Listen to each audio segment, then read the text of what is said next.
Hello दोस्तों, welcome to axon classes. दोस्तों, railway group D के एग्जाम्स स्टार्ट हो चुके हैं। 17 ऑफ अगस्त फर्स्ट शिफ्ट के आज यहाँ पे मैंने लगभग क्वेश्चंस लिए हैं, काफ़ी क्वेश्चंस हैं। तो इससे आप इसका जो जो भी पैटर्न है एग्जाम का वो समझ सकते हैं।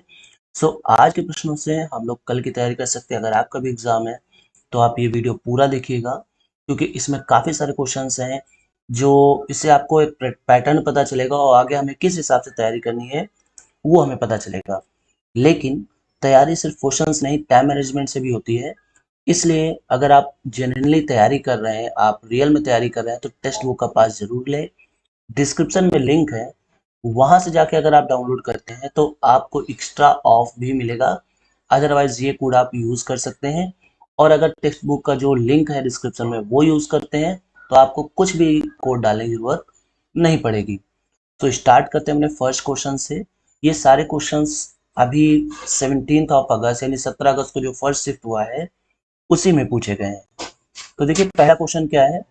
पेरियार जो नदी है वो कहाँ पर है। ठीक है, तो पेरियार जो नदी है वो कहाँ पे है, केरल में है। और ये भी याद रखिएगा, एक है मुल्ला पेरियार बांध। मुल्ला पेरियार बांध ये भी कहाँ पर है, केरल में ही है, और ये पेरियार नदी पर ही है।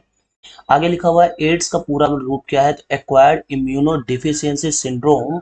और इसी से रिलेटेड एक होता है HIV। ठीक है, उसमें क्या हो जाता है, इसमें लग जाता है ह्यूमन।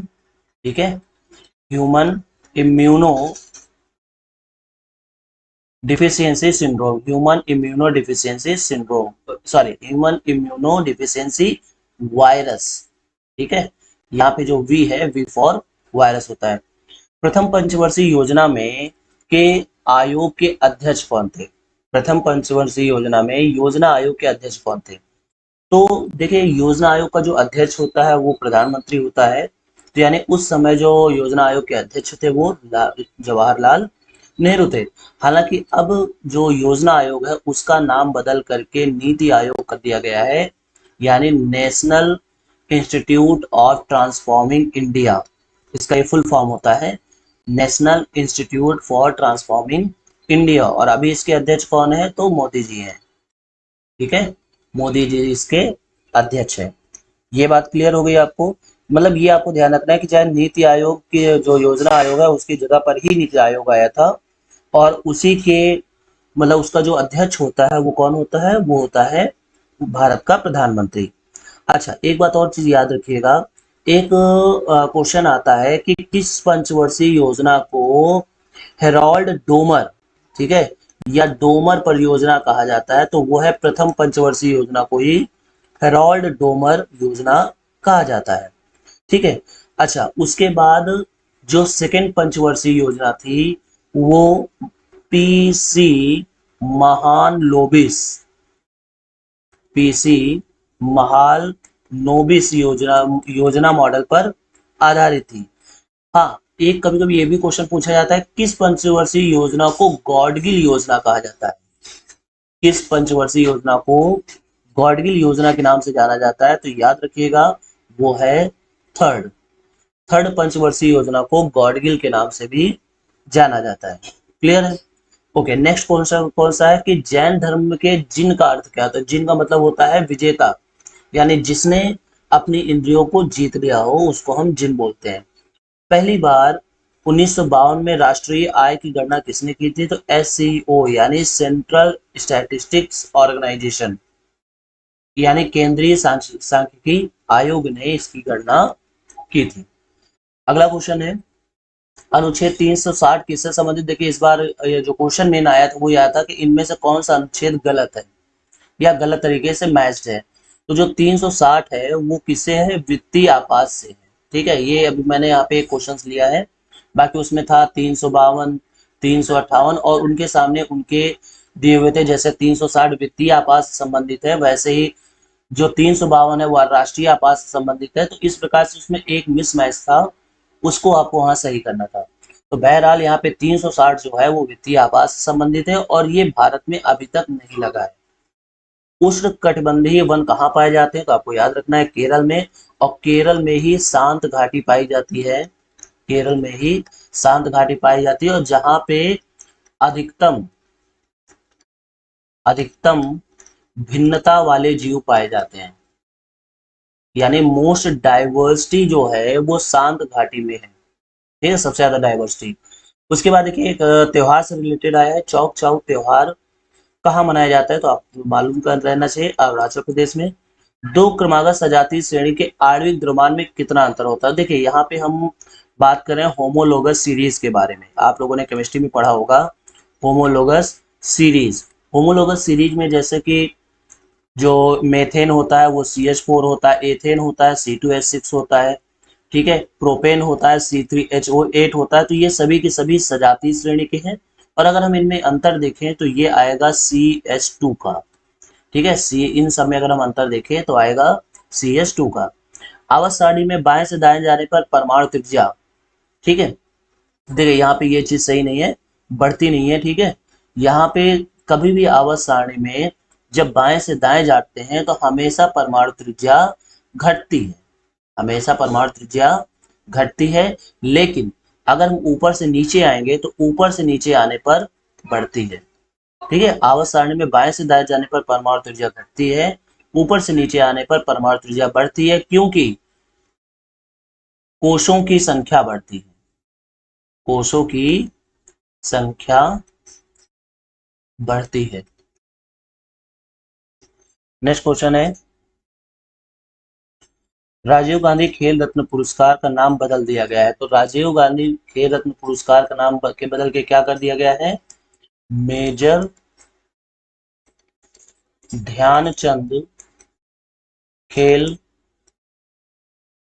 पुरस्कार, मेजर ध्यानचंद खेल पुरस्कार, और उसको कब बदला गया था? 6 अगस्त 2021 को। पंचायत सबसे पहले कहाँ लागू किया गया था? तो जो ग्रामीण पंचायत है ये सबसे पहले राजस्थान के नागौर से स्टार्ट किया गया था, और दूसरा जो है वो आंध्र प्रदेश से शुरू किया गया था। वैसे आप ये भी जान लीजिए कि जो आंध्र प्रदेश है वो भाषा के आधार पर बनने वाला प्रथम राज्य, ठीक है, बनने वाला प्रथम राज्य है। कौन सा? आंध्र प्रदेश। त्रिस्तरीय पंचायत का गठन किस समिति की वजह से हुआ था? तो बलवंत राय मेहता, और एक है अशोक मेहता, ठीक है, एक है अशोक मेहता। तो इसको आप कैसे याद रखेंगे समझिएगा, बलवंत राय मेहता, यानी यहाँ पे 3 वर्ड आ रहे हैं तो इसलिए त्रिस्तरीय है, और यहाँ पे अशोक मेहता जो कि 2 वर्ड आ रहे हैं तो यहाँ पे द्विस्तरीय होगा, यहाँ पे कैसा होगा? द्विस्तरीय। उसके बाद 1930 में नमक कर से संबंधित आंदोलन कौन सा था? आपको पता होना चाहिए, दांडी मार्च इसको कहा गया, साबरमती आश्रम से शुरू किया गया था। अष्टक नियम, अष्टक नियम सबसे पहले आप ये जान लीजिए किसने दिया था? तो अष्टक नियम दिया था न्यूलैंड ने। तो न्यूलैंड के अष्टक नियम में प्रथम और अंतिम तत्व कौन सा था? तो प्रथम तत्व था हाइड्रोजन, और अंतिम तत्व है थोरियम। बढ़ते हैं नेक्स्ट क्वेश्चन पर। राजीव गांधी, ठीक है, यहाँ पे आप गांधी यूज कर लीजिए।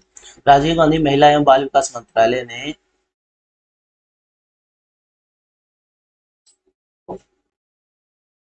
ठीक है, ये सॉरी पहले क्वेश्चन का हो गया, समझिएगा। महिला एवं बाल विकास मंत्रालय ने 7 मार्च 2022 को कौन सा अभियान शुरू किया गया था यूनेस्को के साथ मिलकर के?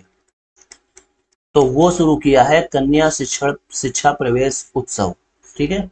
लोकपाल अध्यक्ष का अतिरिक्त प्रभार दिया गया है, तो प्रदीप कुमार मोहंती को, ये न्यायमूर्ति हैं, ठीक है, उनको ये इनका अतिरिक्त प्रभार दिया गया है। फ्यूज का तार होता है, तो फ्यूज का तार किसका होता है? अर्धधातु का होता है, और इसमें कौन कौन से चीजें में होती हैं? लेड और टिन मिला होता है, ठीक है। इसका जो गलनांक है, गलनांक, ठीक है, गलनांक ये निम्न होता है, यानी कहने का मतलब ये ज्यादा उच्च नहीं होता है, ताकि गर्म करने पर, अच्छा हाँ, फ्यूज का जो है वो किस पर आधारित होता है?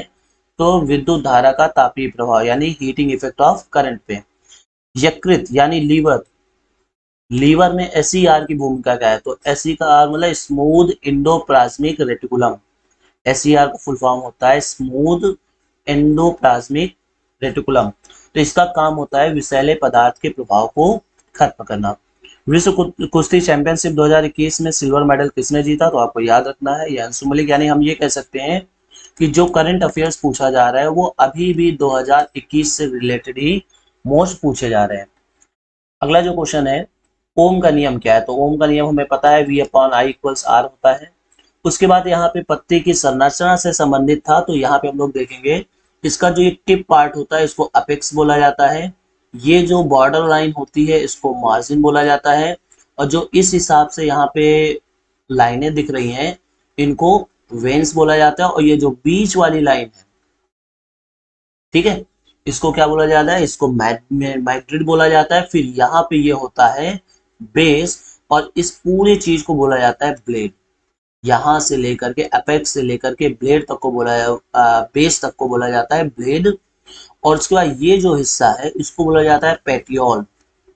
और जो यहाँ पे लास्ट में जो आके इसके ब्रांच से यानी शाखा से जुड़ता है उसको बोलते हैं स्टुपले। ठीक है, तो इससे भी रिलेटेड क्वेश्चन पूछा गया था। अब अगला है कि बाल साहित्य कितने भाषाओं में दिया गया 2021 में? तो वो है 22 भाषाओं में। वस्तु का प्रतिबिंब लेंस वस्तु का प्रतिबिंब लेंस द्वारा प्रकाश के डैश के कारण बनता है। तो आपको याद रखना है, अगर लेंस यहाँ पे वर्ड आया है तो यहाँ पे अपवर्तन होगा। अगर यहीं पे आ जाता दर्पण, मान लीजिए अगर यहाँ पे दर्पण आ जाता तो फिर उस केस में इसका आंसर हो जाता परिवर्तन। ठीक है, परिवर्तन के कारण बनता है, प्रकाश के परिवर्तन के कारण। अगला प्रश्न है कि जब कोई प्रकाश वक्ता केंद्र से गुजरता है तो अपवर्तन कोण कितना होता है? तो देखिए समझिएगा, जैसे मान लीजिए ये एक लेंस है, लेंस में ये वाला जो पार्ट होता है इसको बोला जाता है वक्रता केंद्र। तो जब यहाँ से कोई चीज पास होती है, कोई लाइट पास होती है तो बिना डिफ्लेक्ट हुए सीधे निकल जाती है। अगर कोई प्रकाश की किरण मुख्य अक्ष के पैरेलल होती है, समांतर होती है, तो वो फोकस से होके जाता है। और अगर मान लिया कोई प्रकाश की किरण फोकस से होके जा रहा है तो उस केस में वो पैरेलल हो जाता है। ये भी आपको ध्यान रखना है। तो यहाँ आंसर आ जाएगा 0 डिग्री। 0 डिग्री इसलिए क्योंकि यहाँ पे कोई भी परिवर्तन नहीं होता, ये सीधे निकल जाता है। ठीक है, अगला क्वेश्चन है धुएं में किसके कारण प्रकाश दिखाई देता है? तो आपको याद रखना है टिंडल प्रभाव के कारण दिखाई देता है। अवतल दर्पण में प्रतिबिंब बनता है जब वस्तु F और C के बीच में होती है। तो देखिए, जब वस्तु फोकस पर होती है तो प्रतिबिंब अनंत पर बनता है, और जब फोकस और C के बीच में होती है तो अनंत और C के बीच में बनता है, और जब वस्तु C पर होती है तो प्रतिबिंब C पर बनता है। ये अवतल दर्पण के लिए होता है। ठीक है, उसके बाद अगला है यहाँ पे विद्युत मोटर में कुंडली के अर्ध घूर्णन के बाद धारक दिशा बदलता है, तो वो कौन बदलता है? विभक्त वलय यानी स्प्लिट रिंग्स, ये धारक दिशा को बदल देता है। 2021 DRDO ने किस मिसाइल का परीक्षण किया था? तो आपको याद रखना है प्रलय मिसाइल का। ठीक है, अगला है सांस लेने में वायु का आदान प्रदान करने में फेफड़ों की सहायता कौन सा अंग करता है? तो श्वास नली। श्वास नली इसकी सहायता करता है। सो ये कुछ क्वेश्चंस थे। अगर आपको इसका पीडीएफ चाहिए तो आप टेलीग्राम चैनल ज्वाइन कर ले, वहां पे आपको इसका पीडीएफ मिल जाएगा। और साथ ही हमारे यूट्यूब चैनल को भी सब्सक्राइब करें, क्योंकि आने वाले एग्जाम्स में कौन कौन से क्वेश्चन, किस तरह के क्वेश्चन आए हैं, वो सब कुछ आपको यहाँ पर मिलेगा।